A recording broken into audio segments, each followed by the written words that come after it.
gone. All right, folks, welcome back to the Be the Bright podcast presented by Ridge Supply. My name is Matt Hawkins. This is Arsenal's Jordan Spoon, and our special guest back for episode 4 here with Ian Boswell.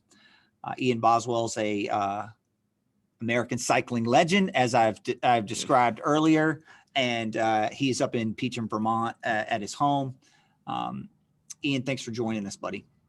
Thanks for having me yet again. It's fun to bring back memories all the time. Just little things pop up. I'm like, oh, I forgot about that. It's cool to connect with old friends. Well, not going to say old friends, but it's cool to connect. It's been a strange year with not seeing people at events. Yeah, it has, and two, time flies. It seems like we were just up there, but maybe that's the whole point, is like you want to go back and have those experiences. I know we missed out on what was going to be, and I'm just going to claim it right now. I thought that you were going to come out this year and just destroy the gravel scene. I was convinced. Oh. And here's why. When we talked last year, and you're a pretty humble guy from what I can tell, the way you described it, you seemed really confident that you could do well. And not that that's a surprise, but you were just like, I think I can do something, And so I thought it was interesting leading up to in the January, February time, nobody was really talking about it. That you were going to maybe do a campaign, and so I'm looking forward to next year. Hopefully we can see what it is that gravel Boz can unleash. Yeah, I'm hoping for one more cracking. Like you said, we spoke last year, probably it was October time, and I told you that I was going to kind of draw a curtain on my road career, but pursue gravel. And yeah, I mean, I guess I did a couple rides last year with Ted King, who he'd won SBT and been competitive at DK. So I was like, oh, I can do this gravel thing. I mean, turns out that riding unpaved roads is a lot different than paved roads. And 10 hours is a lot different than a Grand Tour, even though it might seem like a Grand Tour is harder. There's just so much, such a difference in there. But I never really got a chance to race gravel this year. I was out in Boulder for Old Man Winter in February and spent some time with some other Wahoo athletes. Colin Strickland, Amby Rockwell was out there, Heather Jackson, and Pete Stetna. And since January, I've taken a full-time position with Wahoo. So I was training, but definitely not the same level of training I'd done in years past racing on the road. Yeah. And I got out there and I just speaking with Colin and Pete in particular, I'm like, oh wow, these guys are serious. They're training for gravel. I thought gravel was kind of like this, and maybe it was, 4 or 5 years ago. It was like you ride, but you have fun and you race hard. Yeah. It's like they're doing training plans and training camp, and I was like, oh, I'm not doing that. It's world tour gravel now. It is. It's stepped up, and it's which is great. I think in many ways gravel isn't really defined yet what it is and kind of where its place is and I don't say what's proper etiquette, but people know road racing at the world tour level is very serious and you're dedicated and that's your life. Yeah.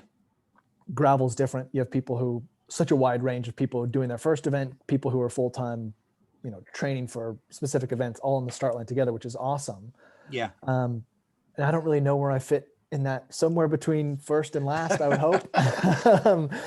But it's something this year, races didn't happen, and I'm really hoping to, I guess this year really made me realize I would love to have one season was a real full crack at gravel racing and just see what I'm capable of. And not as kind of I'm sure that I just can't wait till I turn 35 years old and can do masters racing. But until then, I'd like to give gravel, one really good go, just see what these events are all about, and, kind of see where I stack up compared to these other athletes. Cause it is, I have years of racing under my belt, but I just don't know. I've done one 10-hour, I did a 200-mile ride in late May, 10 hours. And I was like, okay, that's a lot. But if you're in a race and you're distracted with other people and you're, worried about, getting bottles and the heat and everything, it's like, okay, I can see myself doing a 10-hour event, but it's something that's kind of still unknown to me. Gravel's much more individual, for sure. And team tactics and group dynamics don't necessarily mean anything a lot of times. You know, it is just as hard to suck wheel in a group of 4 on on gravel than it is to pull or to, you know, whatever, Yeah. because Yeah. Can't line relax. choice and just attentiveness and all that stuff. And so it is different. But that's also what's kind of exciting about it too. And I think that's the thing that people are waking up to, is just how engaging the experience of actually racing on gravel is. Vice, you know, if you do a crit or you do a road race, most of the time you finish and you just have a laundry list of excuses why things didn't go the way you wanted them to, you know? I mean, and they're all real, or maybe you just didn't have it or you got beat. But on gravel, it's normally like the best person won, you know, like unless there's some mechanical, it is normally like a race of attrition, and whoever's the strongest and, you know, and put together the right race. And that's what's kind of neat about it. You know, it isn't just power to weight. It's, well, and I mean, and even, you know, kind of even talking about mechanicals, like that's your equipment choice. You know, if you decide to run and this is something that's like completely new to me, is like, you know, tubeless wheel setups and how sealant do you put in? And I'm like, you know, up until, you know, this spring, I was still running tubes in my tires at, you know, 70 PSI, because that's what the tire said was the max pressure. I'm like, well, it says I can hold 70. I'm going to put 70 in there. So, you where's know, that's the team car? Where's the team car? Yeah, exactly. So, you know, it's like, you know, really, like I said, it's a very independent type of racing, and, you know, equipment choice is huge. You know, whether it's, you know, your clothing, are you going to wear, you know, some type of hydration pack, or are you going to try to get feeds and aero bars, you name it. No aero bars, no aero. If you want to use aero bars, go race. I know, but but you know, I'm just saying there's choices. There are. Yeah. And that's kind of the thing that's so fascinating about it, is everyone has, you know, their own little, you know, everyone has a trick up their sleeve, especially at the top end. You know, I know that Pete was saying that last year, so 2019 at that 200 race in Kansas, a 200-mile race in Kansas, he had a disc wheel set up with gravel tire. I'm like, really? Like that's like I mean, Pete, you know, credit to Pete, he owns, you know, kind of how he's approached it, but it's like, it's kind of like exploiting, you know, the event. It's like, just because there's not a rule doesn't mean you have to, you know, make them put in a rule because you decide to ride a disc wheel. Well, and one of the cool things I think about gravel too is that it's not anti-road road rules, but, you know, there's so many unwritten road rules and what's cool and what's not cool, or what. And then the thing about gravel is I feel like people are looking for advantages, but not cheating advantages, but like, you know, they're kind of like, well, maybe I can run a 45C tire instead of a 28, you know, maybe it's faster. And they're still figuring all that out. There isn't, and dude, the last like 5 years, the equipment choices and that are offered have just, it's exploded. It is hard to keep up with what's, I'm sure you're going to crush it. And you know, I've been seeing you've been riding e-bike lately. And I have. What's your thought on, I mean, that's like, you know, I mean, it's like you sold your soul to the devil or something riding the e-bike. So is this where World Tour pros go when they retire to? Yeah, you got to keep that speed up.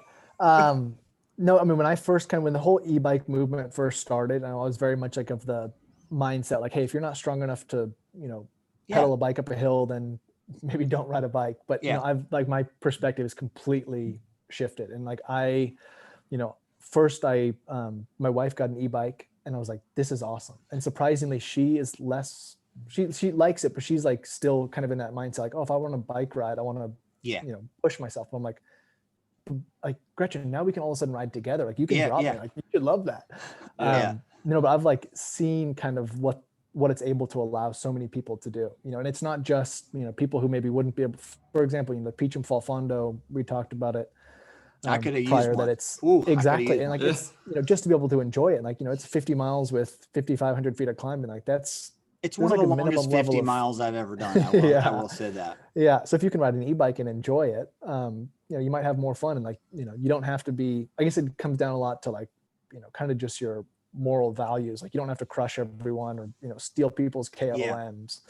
Matt would crush everyone. having then. fun. That's the problem. Yeah. yeah. Yeah. Full power the whole time. We love it because down where we're at, most e-bikes, I just think of the top end of being like 28 miles an hour, and that just doesn't cut it down here. And I love that. Yeah. So we're like, yeah, bring your e-bike. It's fine. Like if you're not going 34, you just can't even hold a candle. But no, I think it's an interesting thing. I've actually, I've considered getting one, the new, Specialized Creos, I think they're called, right? The road kind of version. Honestly, I mean, they're expensive, so I wouldn't just do it on a whim, but I think it would be so much fun to go experience the same terrain that you normally ride with that technology and just see how it feels, Yeah. Well, I mean, we've spoken about how hilly it is here. Like there's so many times, for example, last night, Gretchen came home from work and it was, sun setting soon. And she's like, hey, I want to do some exercise. Like, okay, she could go for a run. We could set up the kicker in the basement. She could do a ride. Yeah. I'm like, hey, let's go for a bike. Like, let's go for an e-ride. Because we both have an e-bike, and it's something that like we wouldn't necessarily at that point in time, get dressed and go for an actual ride because it's just too hilly and like you're not going to go very far. Yeah. But all of a sudden, it's like we just did an awesome, 8-mile ride, and it was fun. We didn't have to we just wore casual clothes and it was like we ripped around. We still got exercise, but it wasn't like it wasn't a process. Like put your tennis shoes on, turn the battery on, and let's go have a great time because, like I said, it's so hilly here that like almost the level of entry just to get ready for a ride is like kind of daunting. All of a sudden it's like, it is. It's legit.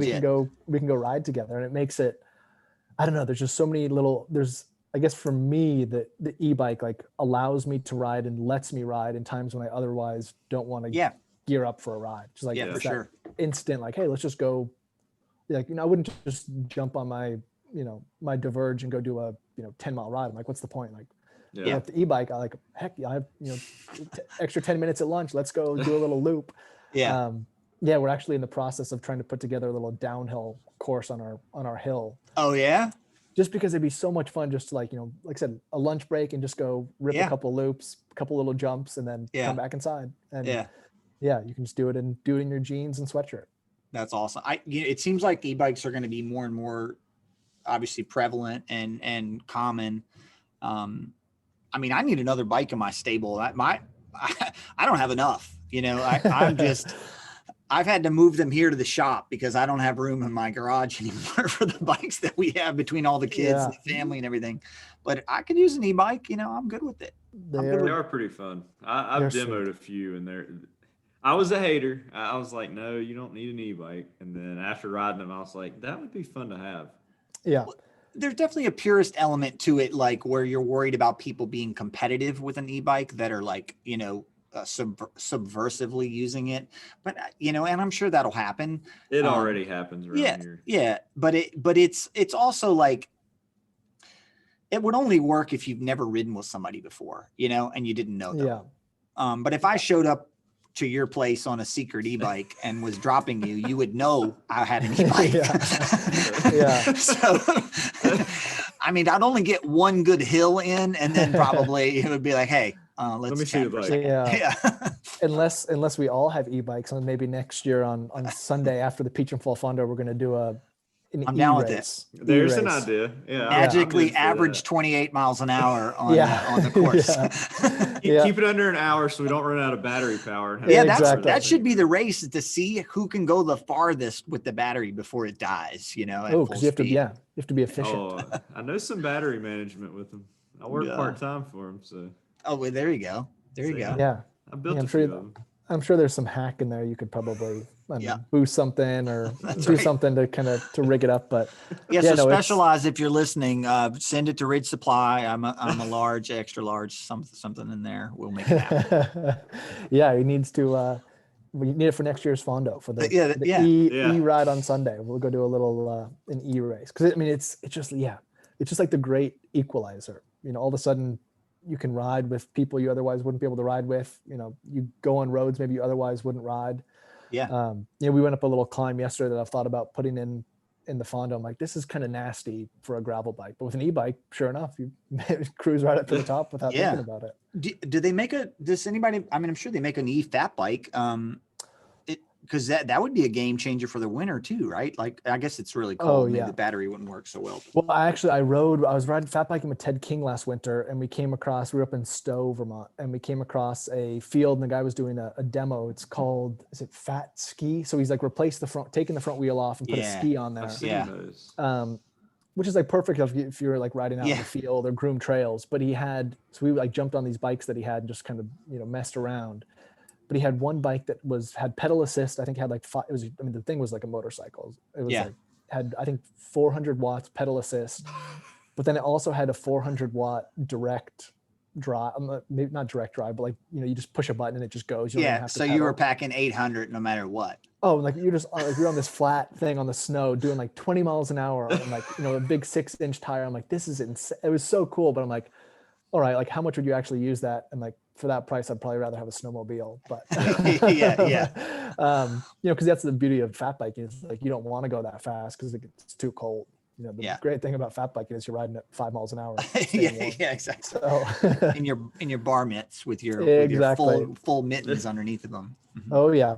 It's and you're still, there's like a limit, 2 or 3 hours, and then you're probably should come home because it's just too cold. Yeah. Well, freezing. dude, thank you so much for being here with us and taking the time out. If you don't follow Ian's podcast, he's got Breakfast with Boz presented by Wahoo. You can find that on all the podcast formats. Do you guys do video at all, like YouTube? No, we've talked about it, but my Wi-Fi is probably the biggest limiter for us doing a YouTube type series. You need one of those giant satellite dishes or something like that from the 80s that somehow gets you internet now. I But know. Yeah, we're talking about sending rockets in space, but I can't get cell phone service at my house.